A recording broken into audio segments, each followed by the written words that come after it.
보면 그냥 평범한 사료회사 같죠? 그런데 대주산업이라는 이 기업, 숫자들을 뜯어보면 정말 재미있는 스토리가 숨어 있습니다. 과연 이 회사가 숨겨진 보석일지, 아니면 우리가 피해야 할 함정일지, 지금부터 한번 제대로 파헤쳐 보겠습니다. 자, 이 회사의 매출 구조를 보면요. 정말 흥미로운 점이 보입니다.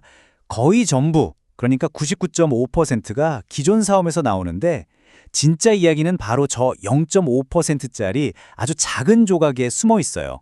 우리의 이야기는 바로 여기서부터 시작됩니다.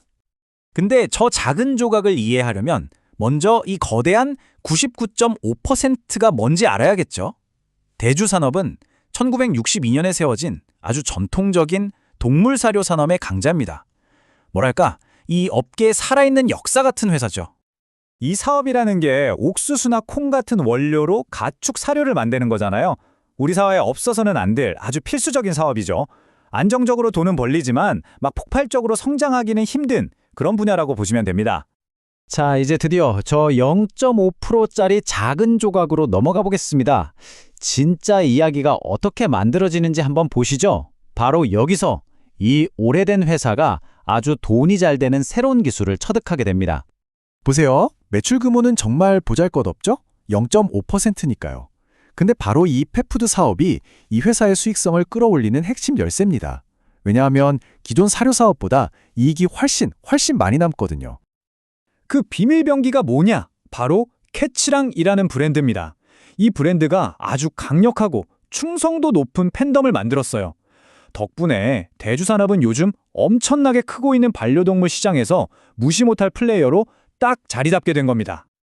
자, 이렇게 성장 스토리도 좋고 다 좋은데 과연 회사의 재무 상태, 그러니까 펀더멘탈은 이 이야기를 뒷받침할 만큼 튼튼할까요? 좋습니다. 지금부터 재무제표를 한번 까보겠습니다. 우선 부채 비율이요. 와, 이거 정말 놀라울 정도로 낮습니다. 회사가 빚에 되지 않고 아주 안정적으로 운영되고 있다는 뜻이죠. 굉장히 건강하다는 신호입니다. 심지어 순부채 비율은 마이너스예요. 이게 무슨 뜻이냐면 갚아야 할 빚보다 지금 당장 쓸 수 있는 현금이 더 많다는 겁니다. 사실상 무차입 경영, 빚이 없는 거나 마찬가지인 상태죠. 재무 안정성을 보여주는 아주 강력한 증거입니다. 게다가 효율도 엄청나요. 대주산업은 경쟁사 평균보다 무려 3배 이상 높은 이익을 자기 돈으로 만들어내고 있습니다. 한마디로 같은 돈을 가지고 훨씬 더 장사를 잘하고 있다는 뜻입니다. 자, 그런데 여기서부터가 좀 재밌어집니다. 약간 미스테리 같은 부분이 나와요. 보세요. 본업에서 벌어들인 영업이익은 확 늘었거든요. 근데 이상하게도 최종적으로 손해준 순이익은 오히려 줄어들었다는 겁니다.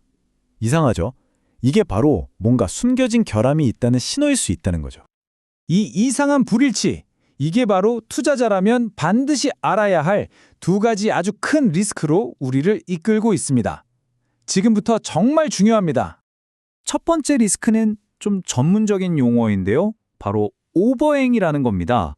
이게 뭐냐면 주가가 올라가려고 할 때마다 위에서 누르는 보이지 않는 천장 같은 역할을 하는 거예요. 대주산업의 경우에는요, 무려 622만 주에 달하는 잠재적인 주식 물량이 시한폭탄처럼 뚝딱거리고 있습니다. 내년 4월부터 이 물량이 시장에 쏟아져 나올 수가 있는데 이렇게 되면 기존 주주들이 가진 주식의 가치가 떨어질 수 있겠죠? 그래서 핵심은 이겁니다. 회사가 아무리 실적이 좋고 잘 나가도 이 잠재적인 주식 폭탄 때문에 주가가 오르려고 할 때마다 발목을 잡힐 수 있다는 거죠. 두 번째 위험 신호는 돈 문제라기보다는 좀 심리적인 문제입니다. 이 주식이 변동성에 어마어마한 정치 테마주로 알려져 있다는 점이에요. 이게 참 기가 막히는데 이 회사 주가가 특정 정치인이랑 회사 오너의 성씨가 같다는 단지 그 이유 하나만으로 엮여 있습니다. 그래서 캐치랑 사료 판매량과는 아무 상관없이 정치 뉴스 하나에 주가가 막 하늘로 솟았다가 땅으로 꺼졌다가 하는 거죠. 자, 그럼 이 모든 정보를 어떻게 종합해야 할까요? 한쪽엔 정말 훌륭한 사업이 있고 다른 한쪽엔 아주 현실적인 리스크가 딱 버티고 있는 상황입니다.